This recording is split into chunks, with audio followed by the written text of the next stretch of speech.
దేవుడు మనతో మాట్లాడుతుంటాడు.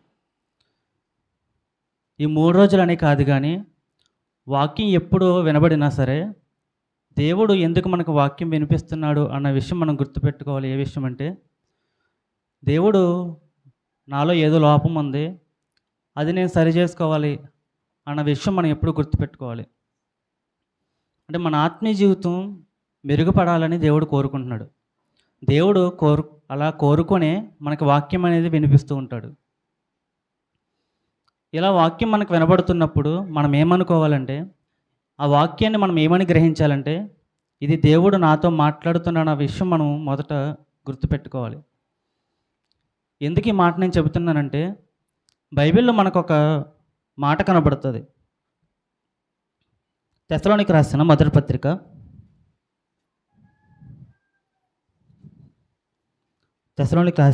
పత్రిక 2వ అధ్యాయం 13వ వచనం. ఆహేతువు చేతను మీరు దేవుని గూర్చిన వర్తమాన వాక్యము మా వలన అంగీకరించినప్పుడు మనుషుల వాక్యమని ఎంచక అది నిజముగా ఉన్నట్టు దేవుని వాక్యమని దానిని అంగీకరించతరు గనుక. సరిపోద్దండి. ఇక్కడ వాక్యం అనేది ఎలా అంగీకరించాలి? దేవుని వాక్యమని అంగీకరించాలి. ఎవరు వాక్యం అనుకోకూడదు? వాక్యం వినబడుతున్నప్పుడు ఇది మనుషుల వాక్యమని మనం అనుకోకూడదు.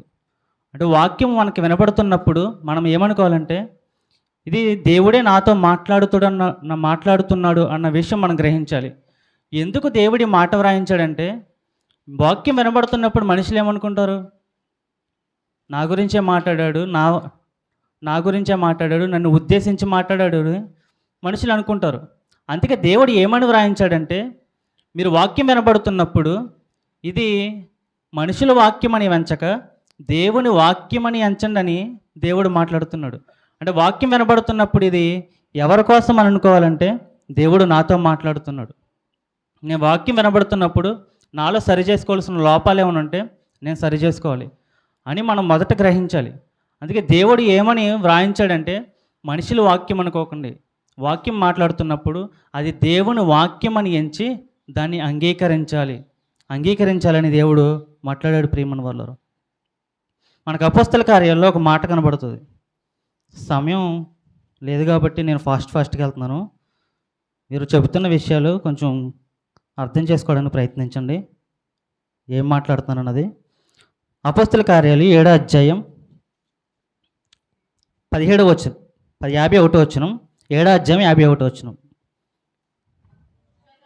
ముష్కరులారా, హృదయములను చెవులను దేవుని వాక్యమునకు లోబరచనొల్లవారులారా, మీ పితరుల వల్లే మీరును ఎల్లప్పుడూ పరిశుద్ధాత్మను ఎదిరించుచున్నారు.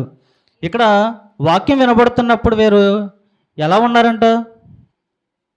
వీళ్ళ పితరుల వల్లే ఎల్లప్పుడూ పరిశుద్ధాత్మని ఎదిరిస్తున్నారు. ఆ వాక్యాన్ని అంగీకరించలేకపోతున్నారు. అందుకు దేవుడు ఏమని మాట్లాడుతున్నారంటే, ముష్కరులారా అని తిడుతున్నాడు. దేవుని వాక్యానికి లోబరచనొల్లని వారులా అని తిడుతున్నాడు. అంటే దేవుడు వాళ్ళని హెచ్చరిస్తున్నాడు. అంటే వాక్యానికి వీళ్ళు ఏమి ఇవ్వలేకపోతున్నారు? చెవు అనేది ఇవ్వలేకపోతున్నారు, హృదయం అనేది ఇవ్వలేకపోతున్నారు. అందుకే దేవుడు ఏమని మాట్లాడుతున్నాడు అంటే, ముష్కరులారా అని తిడుతున్నాడు. ముష్కరులారా అంటే దేవుడు వాక్యం వినబడుతున్నప్పుడు మన వాక్యం కనుక అంగీకరించకపోతే కనుక, ఆ వాక్యం కనుక మనం గ్రహించకపోతే కనుక దేవుడు మనల్ని ఎంతలా హెచ్చరిస్తున్నాడో మనకి వాక్యం బట్టి అర్థమవుతుంది. ఏమని మాట్లాడుతున్నాడు? ముష్కరులారా, దేవుని వాక్యమునకు లోబరచనొల్లని వారులారా. వాళ్ళ పితరులు ఎలా ఉన్నారంట? వీళ్ళగే ఉన్నారంట. ఎలా ఉన్నారు? వాక్యానికి చోటు ఇవ్వలేని వాళ్ళుగా ఉన్నారు. వాళ్ళ పితరులు ఒకసారి చూడగలిగితే కనుక మత్తయి సువార్త,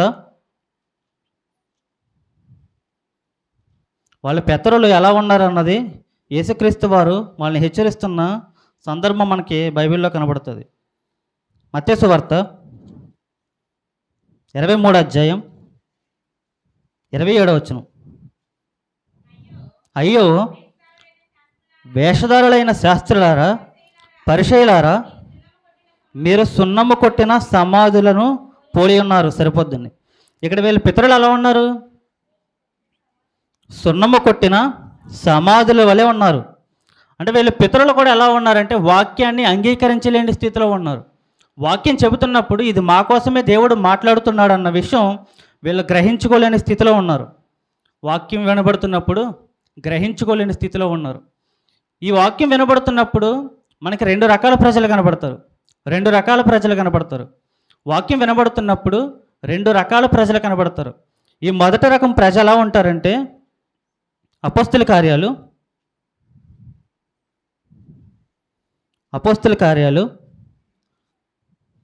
7వ అధ్యాయం అపోస్తుల కార్యాలు 7వ అధ్యాయం 54వ వచనం.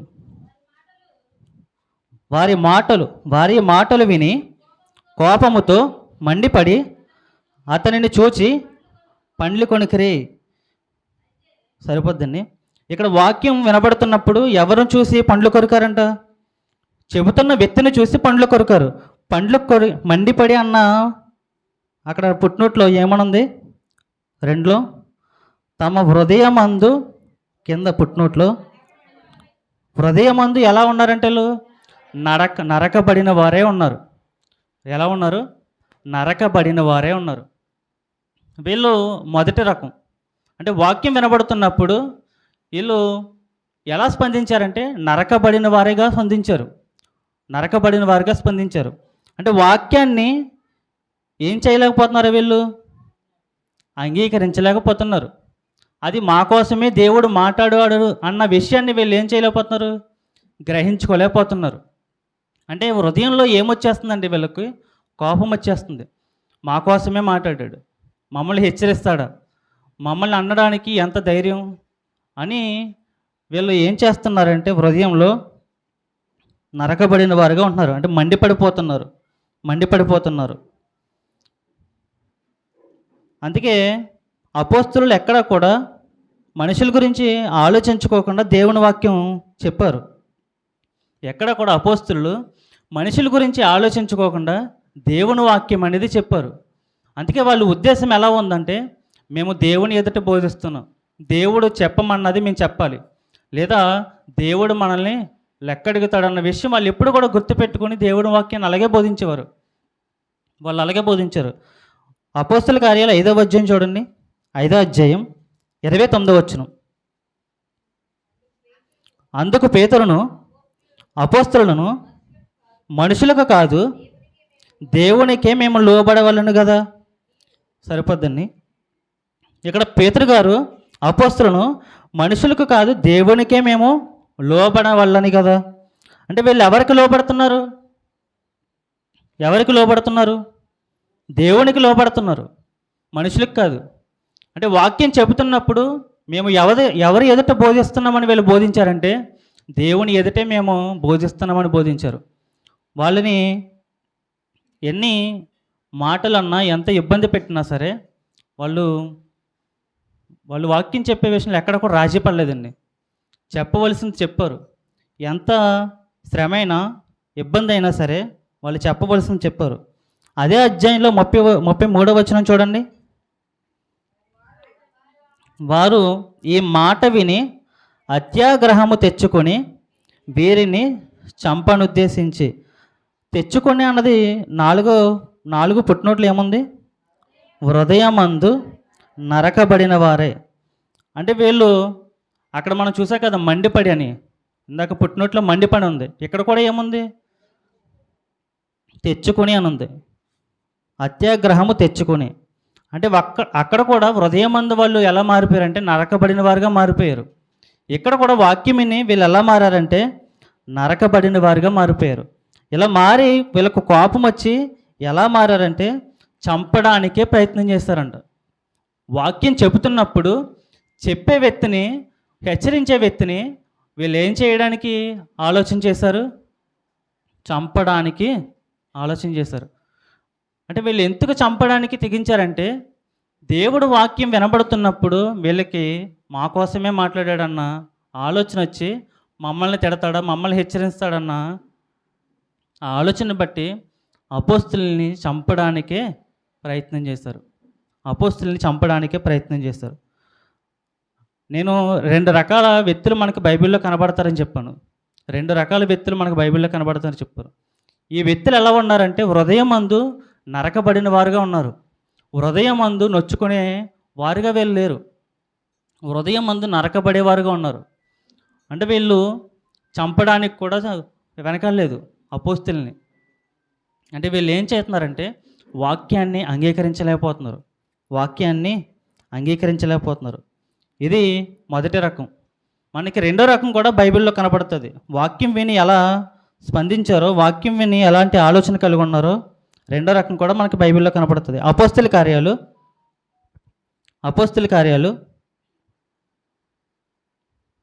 2వ అధ్యాయం 37వ వచనం, 37, 38 వచనాలు.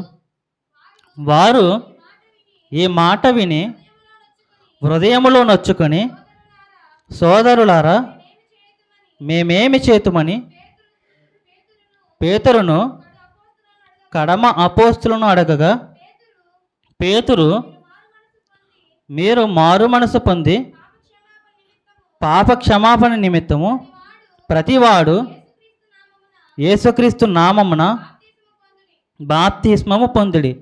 సరిపోద్దండి. ఇక్కడ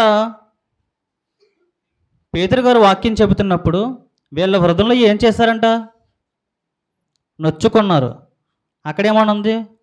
ఒకటి పుట్టినట్లు చూడండి, పొడవబడి. వాళ్ళేమో అక్కడ మండిపడితే వీళ్ళు ఏం చేశారు? ఇక్కడ వాక్యం విన్నప్పుడు పొడవబడ్డారు. పొడవబడి ఏమని అడుగుతున్నారు? సహోదరులారా మేమేమి చేతుమని పేతురును కడమ అపోస్తులను అడగగా, పేతురు గారు ఏం చెప్తున్నారంటే మీరు మారు మనసు పొందాలి. అంటే వాక్యం విన్నప్పుడు మనం ఏం చేయాలంటే మారు మనసు పొందాలి. మారు మనసు పొందాలంటే మన హృదయంలో ఏం జరగాలి? నరకబడాలా? పొడవబడాలి. అంటే వాక్యం వినబడుతున్నప్పుడు, వాక్యం సేవకులు చెబుతున్నప్పుడు మనం ఏం చేయాలంటే పొడవబడే స్థితిలో ఉండాలి. ఈ వాక్యం నా కోసమే దేవుడు మాట్లాడాడు. ఈ వాక్యం దేవుడు నాతో మాట్లాడాడు, మనుషుడు కాదు. దేవుడు నాతో మాట్లాడాడు. దాన్ని బట్టి నేనేం చేయాలంటే మారు మనసు పొందాలి. నాలో ఏమైనా లోపాలు ఉంటే నేను సరి చేసుకోవాలి అని దేవుడు రాయించాడంటే, ఇలాంటి రెండు రకాలైన ప్రజలు సంఘంలో ఉంటారని దేవుడు రాయించాడు కదా. ఇప్పుడు సమాజంలో కూడా, క్రైస్తవ సమాజంలో కూడా మనకి రెండు రకాల ప్రజలు ఉంటున్నారా, ఉండలేదా? రాత్రి కూడా సేవకులు చెప్తూ, సేవనికి వాక్యం చెప్పాలంటే భయమేస్తుంది అన్న విషయం రాత్రి 2వ వర్తమానంలో మనం విన్నాం. సేవకుడికి ఎందుకు భయమేస్తుంది? వాక్యం ఉన్నట్టుగా చెప్పాలంటే ఎందుకు భయమేస్తుంది? సంఘంలో ఏమనుకుంటారు, సంఘంలో ఎలాంటి ఇబ్బంది జరుగుద్దు. ఎందుకంటే రకరకాల ప్రజలు వస్తారు. ఈ రకరకాల ప్రజలు వచ్చినప్పుడు వాక్యం చెబుతున్నప్పుడు సంఘం ఏమన్నా డిస్టర్బెన్స్ అవుద్దని భయపడుతున్నారు. అంటే వాక్యం చెబుతున్నప్పుడు మనం ఏం చేయాలంటే దేవుడు మనతో మాట్లాడుతున్నాడు, దేవుడే నాతో మాట్లాడుతున్నాడు అన్న ఆ విషయం మనం మొదట గ్రహిస్తే కనుక మన హృదయంలో మనం పొడవబడేవారుగా ఉంటాం. నేను రెఫరెన్స్లు చూపించాను, కానీ మనకి దావీదు గారి విషయం తెలుసు. దావీదు గారు కూడా పాపం చేసినప్పుడు, వ్యభిచారం చేసినప్పుడు, బెత్షెబా స్త్రీతో పాపం చేసినప్పుడు ఒక సేవకుని తన దగ్గరికి పంపుతాడు. ఎవరో సేవకులు? ఆ సేవకులు ఎవరు? ప్రవక్త ఎవరు? నాతాను గారు వెళ్ళి దావీదు గారు ఏం చెప్తారంటే, దేవుని దృష్టికి నువ్వు దుష్కారమైన కార్యం చేసావు, నువ్వు చేసిన కార్యం బట్టి దేవుడు బాధపడుతున్నాడు, దేవుడు నన్ను ఈ విషయం చెప్పమన్నాడని నాతాను గారు వెళ్ళి దావీదు గారు చెప్తారు. దావీదు గారు వెంటనే ఏం చేస్తారు? పశ్చాత్తాపడతారు. 51వ కీర్తన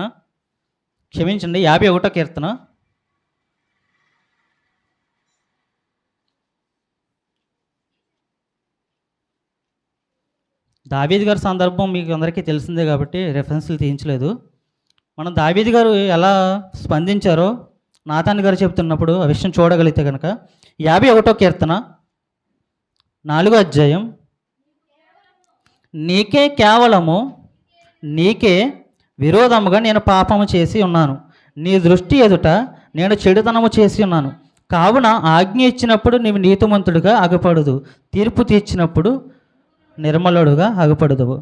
10-11 వచనాలు కూడా, దేవా నా యందు శుద్ధ హృదయము కలగజేయము, నా అంతరంగములో స్థిరమైన మనస్సు నూతనముగా పుట్టించుము, నీ సన్నిధిలో నుండి నన్ను త్రోసివేయకము, నీ పరిశుద్ధాత్మను నా యొద్ద నుండి తీసివేయకము. ఇది ఒక రాజు చేస్తున్న ప్రార్థన. ఎప్పుడు చేస్తున్నారు రాజు? ఈ రాజుగారు ప్రార్థన ఎప్పుడు చేస్తున్నారు? ఒక సేవకుడు వచ్చి నువ్వు పాపం చేస్తున్నావు అన్న విషయం ఈ రాజుకి చెబుతున్నప్పుడు చేస్తున్న ప్రార్థన ఇది. ఈ రాజుగారు అక్కడ దేవుని సేవకుని ఏమైనా చేయొచ్చు. ఎందుకంటే ఒక దేశాన్ని పరిపాలిస్తున్న రాజుకి ఈ సేవకుని చంపేయడం పెద్ద లెక్కేమీ కాదు. కానీ చెబుతున్నది సేవకుడు అన్న విషయాన్ని గ్రహించి ఒక రాజ్యానికే రాజుగా ఉన్న వ్యక్తి ఏం చేస్తున్నాడు? తన పాపాన్ని ఒప్పుకుంటున్నాడు. నేను ఒప్పుకొని ఆ పాపాన్ని విడిచిపెట్టి ప్రార్థన చేస్తున్నాడు. కానీ నాడు మనం పాపంని మనం హెచ్చరిస్తున్నప్పుడు, ఒక సేవకుడు మనం చెప్తున్నప్పుడు మనం సేవకుడి మీద ఏం చేస్తున్నాం? పండ్లు కొరుకుతున్నాం, నరకబడిన వారుగా ఉంటున్నాం, పొడవబడేవారుగా మనం ఉండట్లే. అందుకే ఎంత విధేయత చూపించాడు కాబట్టి, ఒక సేవకుని మాటకు లోబడి పాపాన్ని ఒప్పుకొని పాపాన్ని విడిచిపెట్టాడు కాబట్టి ఈ దావీదు గారి గురించి దేవుడు చెబుతున్న మాట ఏంటంటే, అపోస్తల కార్యాలు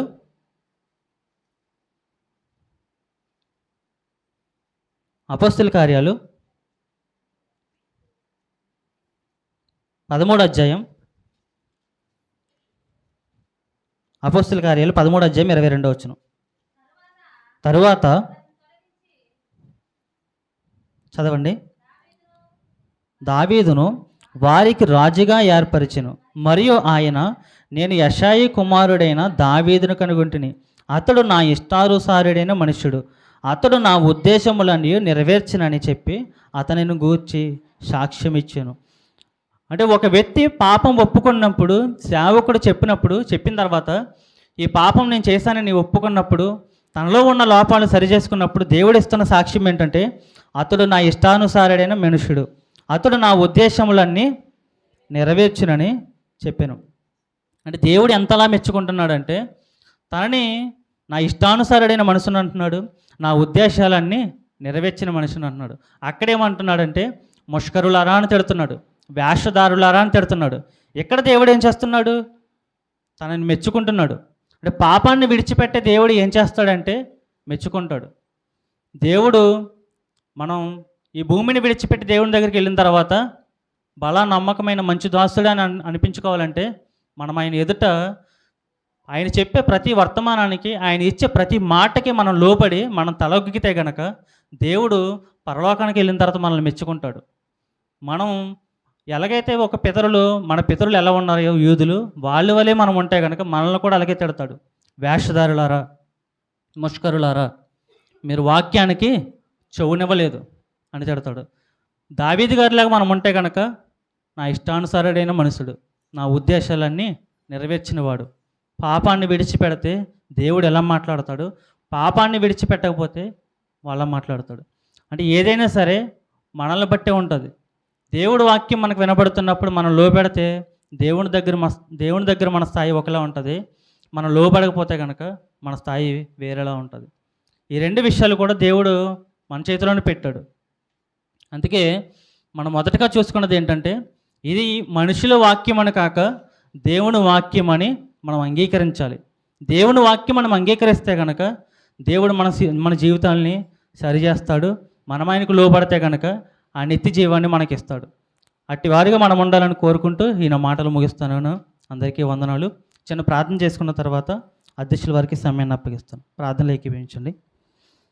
పరలోకమందున్న మా తండ్రి, ఇప్పటివరకు తండ్రి మీ మాటలు చెప్పడానికి తండ్రి మీరు ఇచ్చిన అవకాశాన్ని బట్టి తండ్రి మీ కృతజ్ఞతాస్తుతులు చెల్లిస్తూ తండ్రి విన్న వాక్యాన్ని బట్టి మమ్మల్ని మేము సరి చేసుకుంటూ మీ ఎదుటి లోబడుతూ తండ్రి ఈ 3 రోజుల ద్వారా మీరు ఏవైతే మాతో మాట్లాడారో తండ్రి, ప్రతి మాటల ద్వారా మీకు స్తుతులు చెల్లిస్తూ మీకు లోబడగలిగే కృపను, జ్ఞానాన్ని, వివేకాన్ని అనుగ్రహించమని కోరుకుంటూ యేసుక్రీస్తు వారి పేరటి ప్రార్థన అడిగి వేడుకున్నాం మా ప్రియ పరలోక తండ్రి. ఆమేన్.